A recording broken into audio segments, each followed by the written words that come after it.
Excel PU college ಗುರುವಾಯಿನಕೆರೆ, ಕರ್ನಾಟಕದ number 1 PU college. Admissions open now. Davanagere ದಕ್ಷಿಣ ಕ್ಷೇತ್ರ by election ಬಳಿಕ ಹಸ್ತಪಡಿಯಲ್ಲಿ ಎದ್ದಿರುವಂತಹ ಶಿಸ್ತು ಕ್ರಮದ ಬಿರುಗಾಳಿ ಶಾಂತವಾಗುವಂತಹ ಲಕ್ಷಣ ಕಾಣಿಸ್ತಾ ಇಲ್ಲ. ಹಸ್ತದ ಮನೆಯಲ್ಲಿ ಮುಸ್ಲಿಂ ನಾಯಕತ್ವ ಕುರಿತ ಶೀತಲ ಸಮರ ಮುಂದುವರೆದಿದೆ. ಈ ಗದ್ದಲದ ನಡುವೆ ಸಾಹುಕಾರ್ ಸತೀಶ್ ಜಾರಕಿಹೊಳಿ ಸೈಲೆಂಟ್ ಆಗಿ ಡ್ಯಾಮೇಜ್ ಕಂಟ್ರೋಲ್ಗೆ ಯತ್ನಿಸುತ್ತಿದ್ದಾರಾ ಅನ್ನುವಂತಹ ಕುತೂಹಲ ಮೂಡಿದೆ.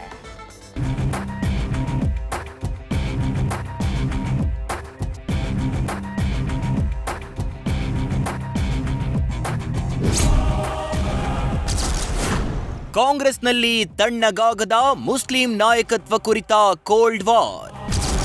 ದಿಢೀರ್ ಡಿಕೆಶಿ ಭೇಟಿಯಾಗಿ ಸಚಿವ ಸತೀಶ್ ಜಾರಕಿಹೊಳಿ ಮಾತುಕತೆ.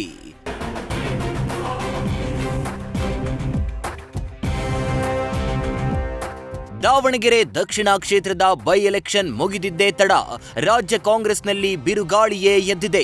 ಪಕ್ಷ ವಿರೋಧಿ ಚಟುವಟಿಕೆ ಗುಮಾನಿ ಹೈಕಮಾಂಡ್ ಕಿವಿಗೆ ಬೀಳ್ತಿದ್ದಂತೆ ಇತ್ತ ರಾಜ್ಯ ಕಾಂಗ್ರೆಸ್ ಪಡೆಯಲ್ಲಿ ತಲೆದಂಡದ ಸರದಿ ಶುರುವಾಗಿದೆ. ಈಗಾಗಲೇ ಅಬ್ದುಲ್ ಜಬ್ಬಾರ್ರನ್ನ ಪಕ್ಷದಿಂದಲೇ ಕೈ ಬಿಡಲಾಗಿದೆ. ಪರಿಷತ್ ಸದಸ್ಯ ನಸೀರ್ ಅಹಮದ್ರನ್ನ ಸಿಎಂ ರಾಜಕೀಯ ಕಾರ್ಯದರ್ಶಿ ಸ್ಥಾನದಿಂದ ವಜಾಗೊಳಿಸಲಾಗಿದೆ. ಇನ್ನು ಮುಸ್ಲಿಂ ಸಮುದಾಯದ ಪ್ರಬಲ ನಾಯಕರ ಸಾಲಿನಲ್ಲಿರುವ ಸಚಿವ ಜಮೀರ್ ಮೇಲೂ ತೂಗುಗತ್ತಿ ನೇತಾಡ್ತಿದೆ. ಆದರೆ ಮುಸ್ಲಿಂ ನಾಯಕರ ವಿರುದ್ಧದ ಕ್ರಮಕ್ಕೆ ಕಾಂಗ್ರೆಸ್ನಲ್ಲಿ ಕೋಲ್ಡ್ ವಾರ್ ಶುರುವಾಗಿದೆ.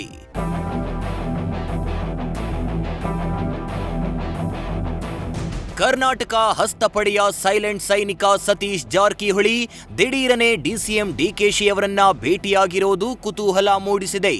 ಡಿಕೆಶಿ ದೆಹಲಿಗೆ ತೆರಳೋದಕ್ಕೂ ಮುನ್ನ ಶಿವಾನಂದ ವೃತ್ತದ ಡಿಕೆಶಿಯ ಸರ್ಕಾರಿ ನಿವಾಸಕ್ಕೆ ತೆರಳಿದ ಸಾಹುಕಾರ್ ಮುಸ್ಲಿಂ ನಾಯಕರ ಮೇಲಿನ ಕ್ರಮದಿಂದ ಪಕ್ಷಕ್ಕಾಗ್ತಿರುವ ಡ್ಯಾಮೇಜ್ ಕಂಟ್ರೋಲ್ಗೆ ಸೈಲೆಂಟ್ ಆಗಿ ಮಾತುಕತೆ ನಡೆಸಿದ್ದಾರೆ. ಈ ವೇಳೆ ಅಬ್ದುಲ್ ಜಬ್ಬಾರ್ ಅಮಾನತು ಬಗ್ಗೆ ಪ್ರಸ್ತಾಪಿಸಿ ಅವರನ್ನ ಪಕ್ಷಕ್ಕೆ ವಾಪಸ್ ತೆಗೆದುಕೊಳ್ಳಬೇಕೆಂದು ಚರ್ಚಿಸಿದ್ದಾರೆ ಅಂತ ತಿಳಿದು ಬಂದಿದೆ. ಇನ್ನು ಡಿಸಿಎಂ ಡಿಕೆಶಿ ಭೇಟಿ ಬಳಿಕ ಮಾತನಾಡಿದ ಸಚಿವ ಸತೀಶ್ ಜಾರಕಿಹೊಳಿ, ದಲಿತರು ಅಲ್ಪಸಂಖ್ಯಾತರು ನಮ್ಮ ವೋಟರ್ಸ್.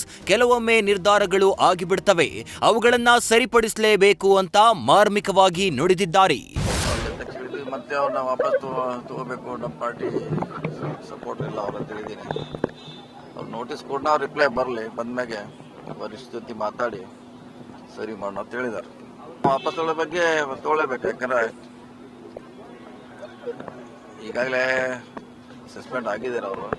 ಅವರಿಂದ ರಿಪ್ಲೈ ಬರಬೇಕಾಗತ್ತೆ, ಯಾಕಂದ್ರೆ ಅವರು ಜಸ್ಟಿಫೈ ಮಾಡಬೇಕಾಗತ್ತೆ. ನಾನು ಯಾವ ರೀತಿ ಇದು ಗೊತ್ತಿಲ್ಲ, ಅವರು ನಮ್ಮ ಓಟ್ರು, ಅವರು ದಲಿತರಾಗಿರ್ಬೋದು, ಸಂಖ್ಯಾತರಾಗಿರ್ಬೋದು. ಸೊ ಯಾವುದೇ ಕಾರಣಕ್ಕೆ ಸಮಸ್ಯೆ ಆಗಿರ್ಬೋದು, ಆಗಿಲ್ಲ ಅಂತ ಹೇಳಲಿಕ್ಕೆ ಆಗಲ್ಲ. ಅವ್ರು ಕೂಡ ಅವ್ರನ್ನ ಜಸ್ಟಿಫೈ ಆಗಲ್ಲ ಬರಲ್ಲ ಅಂತ ಹೇಳಿದಾರೆ ಅಧ್ಯಕ್ಷರು. ಬಂದ್ಮೇಲೆ ಡೆಲ್ಲಿಗೆ ಅಪ್ರೂವಲ್ ತಗೊಂಡು ಸರಿ ಮಾಡಲು ಅಂತ ಹೇಳಿದ್ದಾರೆ. ಅವರು ಇಲ್ಲಿಂದ ಅವರ ರಿಪ್ಲೈ ಬಂದ ಮೇಲೆ ಡೆಲ್ಲಿಯಿಂದ ಅಪ್ರೂವಲ್ ತಗೊಂಡು ಮತ್ತೆ ಸರಿ ಮಾಡುವಂತ ಪ್ರಯತ್ನ ಮಾಡ್ತು ಅಂತ ಹೇಳಿದ್ದಾರೆ. ಅದಕ್ಕೆ ಟೈಮ್ ಬೇಕಾಗ್ತದೆ, ಟೈಮ್ ವೇಟ್ ಮಾಡೋದು. ಇನ್ನು ಸಚಿವ ಜಮೀರ್ ಅಹಮದ್ ರಾಜೀನಾಮೆಗೆ ನಿರ್ಧರಿಸಿದ್ದಾರೆಂಬ ಸುದ್ದಿ ಹರಿದಾಡ್ತಿದ್ದು ಕಾಂಗ್ರೆಸ್ನಲ್ಲಿ ಸಂಚಲನ ಸೃಷ್ಟಿಸಿದೆ. ಈ ಬಗ್ಗೆ ರಿಯಾಕ್ಟ್ ಮಾಡಿರುವ ಪರಿಷತ್ ಸದಸ್ಯ ಬಿಕೆ ಹರಿಪ್ರಸಾದ್, ದಾವಣಗೆರೆ ಚುನಾವಣೆ ನಂತರ ನಡೆಯುತ್ತಿರುವ ಘಟನೆಗಳು ಒಳ್ಳೆಯ ಬೆಳವಣಿಗೆಯಲ್ಲ. ಜಮೀರ್ ರಾಜೀನಾಮೆ ಸುದ್ದಿ ಹಿಂದೆ ಪಟ್ಟಭದ್ರ ಹಿತಾಸಕ್ತಿಗಳ ಕೈವಾಡ ಇರಬಹುದು ಅಂತ ಜಮೀರ್ ಪರ ಬ್ಯಾಟ್ ಬೀಸಿದ್ದಾರೆ. ಈಗ ದಾವಣಗೆರೆಯ ಚುನಾವಣೆ ನಂತರ ನಡೀತಾ ಇರ್ತಕ್ಕಂಥ ಘಟನೆ ನೋಡಿದಾಗ ಇದು ಒಳ್ಳೆ ಬೆಳವಣಿಗೆ ಅಂತ ಅನಿಸೋದಿಲ್ಲ. ಜಮೀರ್ ಅಹಮದ್ ಖಾನ್ರವರು ಒಬ್ಬ ಹಿರಿಯ ಕಾಂಗ್ರೆಸ್ ಪಕ್ಷದ ಮುಖಂಡರು, ಹಿರಿಯ ಮಂತ್ರಿ ಮಂಡಲದಲ್ಲಿ ಹಿರಿಯ ಸದಸ್ಯರು, ಮಂತ್ರಿಮಂಡಲದ ಹಿರಿಯ ಸದಸ್ಯರು. ಅವರು ರಾಜೀನಾಮೆ ಕೊಟ್ಟಿದ್ದಾರೆ ಅಥವಾ ಅವ್ರನ್ನ ತೆಗೆದುಹಾಕಿದ್ದಾರೆ ಅಂತ ಬರೀ ಸಾಮಾಜಿಕ ಜಾಲತಾಣದಲ್ಲಿ ಓಡಾಡ್ತಾ ಇರೋದು ನೋಡಿದಾಗ ಅವರಿಂದ ಕೆಲವು ಪಟ್ಟಭದ್ರ ಹಿತಾಸಕ್ತಿಗಳು ಕೆಲಸ ಮಾಡ್ತಾ ಇದೆ ಅಂತ ಹೇಳಿ ಭಾಳ ಸ್ಪಷ್ಟವಾಗಿ ಕಾಣುತ್ತೆ.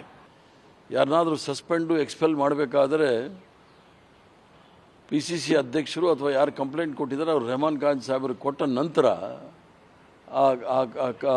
ಮಾಡಬೇಕಾಗುತ್ತೆ ವಿನಃ ಏಕಾಏಕಿ ಮಾಡೋದು ಸರಿಯಲ್ಲ ಅಂತ ನನಗೆ ಅನಿಸುತ್ತೆ.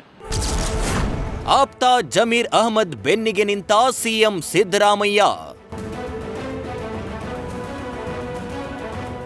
ಕಾಂಗ್ರೆಸ್ನಲ್ಲಿ ಮುಸ್ಲಿಂ ನಾಯಕರ ವಿರುದ್ಧದ ಕ್ರಮದ ಬಗ್ಗೆ ಚರ್ಚೆ ಬೆನ್ನಲ್ಲೇ ಸಿಎಂ ಸಿದ್ದರಾಮಯ್ಯ ಆಪ್ತ ಜಮೀರ್ ಬೆನ್ನಿಗೆ ನಿಂತಿದ್ದಾರೆ. ಕಾಂಗ್ರೆಸ್ ಮುಸ್ಲಿಂ ಒಳೇಟು ಎಂಬ ಚರ್ಚೆ ನಡುವೆಯೇ ಸಿಎಂ ಗೆಲುವಿನ ಮಾತನಾಡಿದ್ದಾರೆ.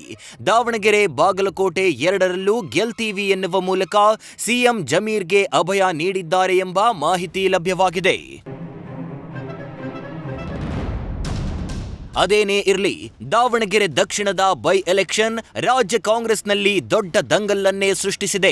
ಮುಂದಿನ ದಿನಗಳಲ್ಲಿ ಇನ್ಯಾರ ತಲೆದಂಡ ಆಗುತ್ತೆ ಅಥವಾ ಹೈಕಮಾಂಡ್ ಮಧ್ಯಪ್ರವೇಶಿಸಿ ಮುಸ್ಲಿಂ ನಾಯಕತ್ವದ ಕೋಲ್ಡ್ ವಾರ್ಗೆ ಕದನ ವಿರಾಮ ಹೇಳುತ್ತಾ ಅನ್ನೋದನ್ನ ಕಾದು ನೋಡಬೇಕಿದೆ. Harish Kakol, political bureau, news first. News first ನಿರ್ಭೀತಿಯಿಂದ ನಿಮ್ಮ ಪರವಾಗಿ.